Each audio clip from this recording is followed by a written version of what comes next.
আসসালামু আলাইকুম, স্বাগতম জানাচ্ছি টিএমআর আরো একটি নতুন ভিডিও। নভেম্বর মাসের শুরুর দিকে যে বৃষ্টিটা হয়েছিল ওই বৃষ্টির কারণে কৃষকদের অনেক ক্ষতি হয়েছে। আলহামদুলিল্লাহ আমাদের তেমন একটা ক্ষতি হয় নাই। এই সময়টাতে কামারিদের একটাই সমস্যা, সেটা হচ্ছে ঘাসের সংকট দেখা দেয়, যার কারণে আমাদের এতদিন ধরে কিছু ধান পেকেছিল ওইগুলো কেটে কেটে আমরা গরুকে খাওয়াচ্ছিলাম। তবে আমাদের জমির কিছু ধান পেকে গিয়েছে যেগুলো এতদিন আবহাওয়া খারাপ থাকার কারণে কাটতে পারতেছিলাম না। আজকে চিন্তা করলাম এই ধানগুলো কেটে আনতে হবে, তাই কামারের সব কাজ শেষ করে আমরা চলে গেলাম ধান কাটতে। আমরা যখন ধান কাটতে যাচ্ছিলাম তখন 9টা কি 10টা বাজতেছে। তবে ধানের কাজগুলো সকাল সকাল করলে ভালো হয়। আমাদের কামারের অন্যান্য কাজ করার কারণে আমরা সকাল সকাল আসতে পারি না, তার কারণে আমাদের একটু লেটে আসতে হয়। তবে আমরা যেখান থেকে ধান কাটতে যাবো ওই জমিগুলো একটু উঁচু, যার কারণে আমরা সবার আগে ওই ধান জমিগুলোতে ধান রোপণ করতাম, যার কারণে সবার আগে ধানগুলো পেকে গিয়েছে। এই ধানগুলো একটু তাড়াতাড়ি পেকে যাওয়ার কারণে আমাদের একটু লাভ হয়েছে, কারণ আমাদের এই সময় আমাদের খামারের অনেক ঘাসের সংকট আছে। তবে ধান একটু আগে আসলেও একটা সমস্যা দেখা যায়, ধান মাড়াই করার যে মেশিনগুলো আছে ওই মেশিনগুলো প্রথমে যে আমাদের গ্রামের মধ্যে তেমন একটা পাওয়া যায় না, পরে যখন সবাই ধান নেয় তখন একটা সচরাচর দেখা যায়। তবে যে একটা জিনিস দেখতেছিলাম, আমাদের জমির পাশে প্রায় ধান লুটে গিয়েছে কিন্তু আমাদের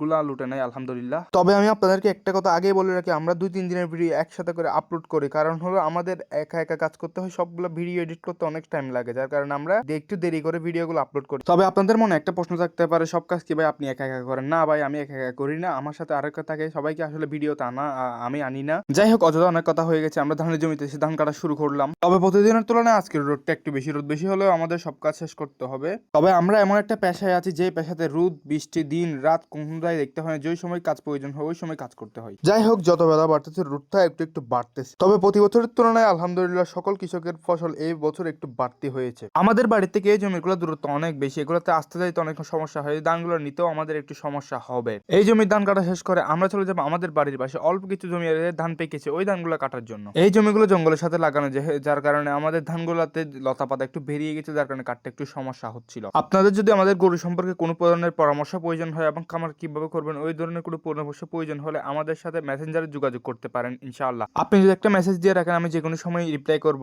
ইনশাআল্লাহ। আমি আগেই বলেছিলাম আমাদের বাড়ির পাশে যেই জমিগুলো আছে ওই জমিগুলোতে সামান্য পরিমাণে ধান পেকেছিল, ওই জমিগুলোর ধানগুলো কাটার জন্য।